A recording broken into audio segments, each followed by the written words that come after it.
जिस धरती पे आप खड़े हैं वो भारत का एक छोटा हुआ कड़ी का हिस्सा है, उसको किसी समय श्याम कहते थे। आप कुछ सालों से इसको थाईलैंड, और यहाँ के राजाओं का जो है शुरू, क्योंकि इनके अंदर जो है जेनेटिक ये हिंदू हैं, बाद में समय के अनुसार ये जो है हिंदू धर्म में वो जो ऐसी चीज़ें आती रही और ये मिक्स हो गया। और यहाँ के राजाओं ने किसी शहर में कुछ हिंदू मंदिर बनाए। यहाँ से 35 किलोमीटर दूर लोहपुरी है, जहाँ भगवान विष्णु, हनुमान और शंकर जी का मंदिर है, लगभग 1000 साल पुराना। इससे यहाँ से 300 किलोमीटर नॉर्थ में जाएंगे तो यहाँ पे फैचबुन एक शहर है, और फैचबुन में श्री टेप एक मंदिर है जो 3000 साल पुराना हिंदू मंदिर है, जो कि भारत के राजाओं ने आके यहाँ बनाया। तो आप ये नहीं कह सकते कि आप थाईलैंड में हैं या फिर किसी दूसरे देश में, अपने ही देश में हैं, लेकिन हमारे समय के अनुसार वो कड़ी टूट गई और हमारे इतिहास में उसको जो है जगह मिलना बंद हो गया। तो यही कहना है कि आप अपने घर में हैं, अपने राम की धरती पे हैं। जब इतनी दूर हमारा राम है तो हमारे हृदय में क्यों नहीं है, ये हमें अपने आप से क्वेश्चन करना है as a Hindu, as a Indian. तो ये क्या श्री राम की जो वंशज है, राम नाम की उपाधि दी जाती है राजाओं के नाम से, इसका क्या है? नहीं, असल में क्या है कि अब हमारे हिंदू पद्धति के अनुसार, सनातन पद्धति के अनुसार राजा को जो है विष्णु का ही रूप कहा जाता है, और विष्णु ही जो है भगवान विष्णु ही श्री राम, तो ये दोनों एक ही हैं। और यहाँ के राजा लोग हिंदू धर्म से प्रभावित भी हैं और उसी के वंशज हैं, तो मान के चलते हैं ये विष्णु के ही रूप है, इस करके ये राजा राम भगवान, रामाटू, रामात्री ऐसी चीजें। एक अंतिम सवाल, क्या समानताएं आपको लगती है, क्योंकि आप यहाँ सालों से यहीं पर रहते हैं, थाईलैंड की धरती पे रह रहे हैं, लेकिन मूल रूप से तो आप भारतीय ही हैं, क्या समानता है? समानता तो दोनों में यही है कि हम लोग अपने पूर्वजों को नहीं मानते, ये भी हाँ इतने सालों के बाद भी श्री राम को मान रहे और हम तो भारत से नहीं उनकी पूजा करते हैं। देखिए, मेरा नाम संजय कुमार आर्य है। कहाँ के रहने वाले हैं आप? कहाँ के रहने वाले? दिल्ली से हूँ और 25 साल से सिंगापुर में रहता हूँ और हमारा टेलीकॉम का बिजनेस है। ये बताइए, आप आज थाईलैंड में यहाँ पर बैंकॉक के अयोध्या में आए हुए, इसे बैंकॉक का अयोध्या कहा जाता है। आप भारत के अयोध्या गए हैं, कभी विजिट किया? देखिए, मैं अयोध्या गया था और जब वहाँ पे जो है शिलान्यास होने वाला था, उस समय पे मैं खुद ही कार सेवक हूँ। ठीक है, मैं गर्व से कहता हूँ कार सेवक। तो बहुत, इससे ज्यादा गर्व की बात क्या हो सकती है। लेकिन आज आप बैंकॉक के अयोध्या में यहाँ पर मौजूद हैं, क्या समानताएं लग रही है आपको, क्या अनुभव किया आपने, अगर लोगों को बताना चाहे कि थाईलैंड में भी एक अयोध्या है? तो मैं इसलिए आया हूँ, जब मैं बैंकॉक में था तो पता चला कि यहाँ पे भी एक अयोध्या है, तो मैं ये सोच रहा था कि ये अयोध्या और उस अयोध्या में क्या फर्क है, ये देखना है मुझे।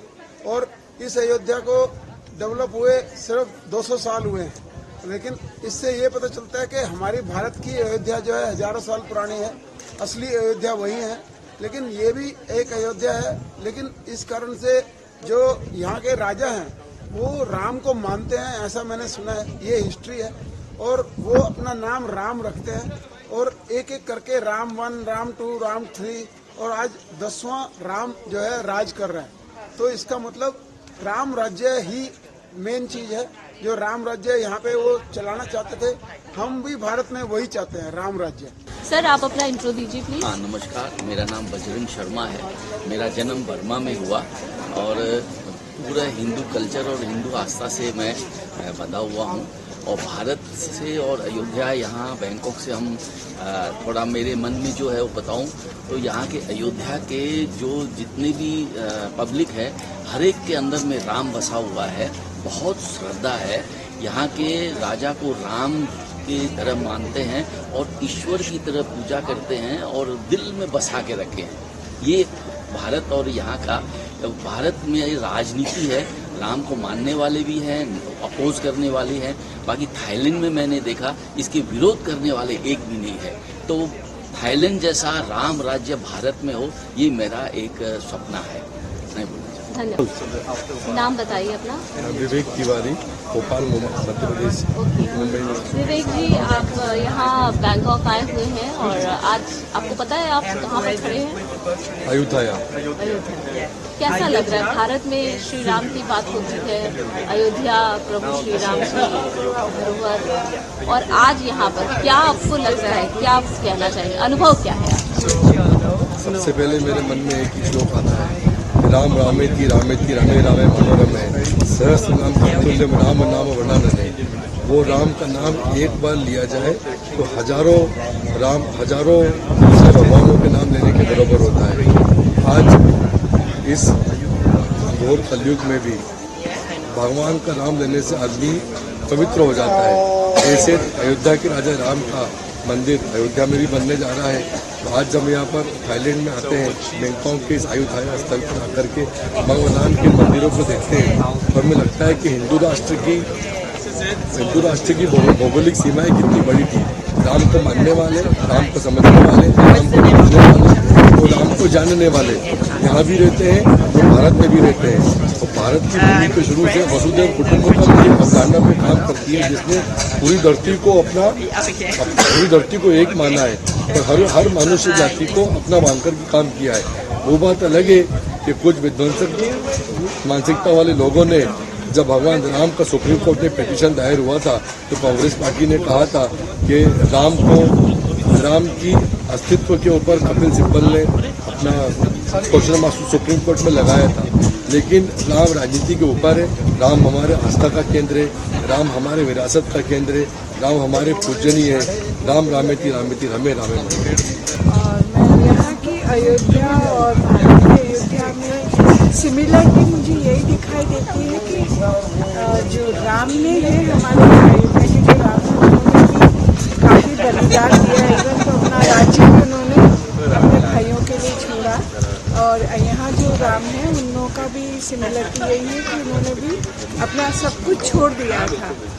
और आज भी भारत में हम लोग राम राज्य लाने की कोशिश कर रहे हैं और हिंदू राष्ट्र की कोशिश कर रहे हैं। बाकी हमारे कितने कार सेवकों ने अयोध्या के राम को वापस लाने के लिए कितने बलिदान दिए हैं, ऐसा यहाँ थाईलैंड की अयोध्या में नहीं हुआ। तो कोशिश ये करें कि आज भी हम अपने देश में राम राज्य लाएं और फिर से एक नई अयोध्या बनाएं। Do you know about the India's Ayodhya, Shri Ram Lila Janmabhoomi? So what similarity or definitely you experienced so many things there. What is your experience about this Thailand Ayodhya? Honestly, it feels very nice to see how the culture has spread so far. And I think the most interesting part is no one actually forced them to adopt this culture. It was kind of like a soft power. They kind of adopted it, made it part of their lives. That's why if you see normal Thai life now, so many similarities with the Hindu life, the Hindu Jivini going on. Because none of it was conquered and forced to safety. No one put a gun to their head and say do it. So I think that's the most beautiful part. And I think seeing all these Buddha statues and everything just makes you realize how fortunate one is to be able to witness all these things. इसलिए जब अयोध्या में भी श्री राम आएंगे, वहाँ पर भी दर्शन करेंगे अच्छी तरह से। यहाँ पर भी आप दर्शन करें? यहाँ पर तो दर्शन ऑलरेडी अच्छी तरह से मिला है। क्या सिमिलरिटी आपको फील हो रहा है? मतलब अयोध्या का आप गए हैं? नहीं, मैं कभी अयोध्या नहीं गई हूँ। आप बोल सकते हैं। हाँ, अवश्य जाएंगे, लेकिन होपफुली वहाँ हमें सौभाग्य देंगे अयोध्या जाने के लिए। लेकिन हाँ, I think the similarities could mainly be how serene it is. I think क्योंकि ये भी अयोध्या, ये भी वो भी मानते थे कि ये उन्हीं पहले राजा अयोध्या के तो राम ही थे, तो ये भी राम की जन्मभूमि है। तो इसीलिए I think it's a very nice experience, very serene. I think it just makes you feel closer to your family. You are in Ayodhya, Thailand right now. Currently, yeah. Yes, currently. So what is your experience? My experience is mostly about conservation, and I feel really upset about what happened in its history of this place. And this place really highlights what's important to you must be preserved, and there should be a sense of security in what matters to you. Similarly to what happened in Ayodhya, India, and it's the birthplace of Ram. Similarly here, Ayodhya is where the kingdom was first. And if you don't protect what's important to you, things can get destroyed. And this is a living example of this capital city. So similarly to Ayodhya in India, to the Ayodhya here in Thailand, we should conserve and we should protect what's important to us.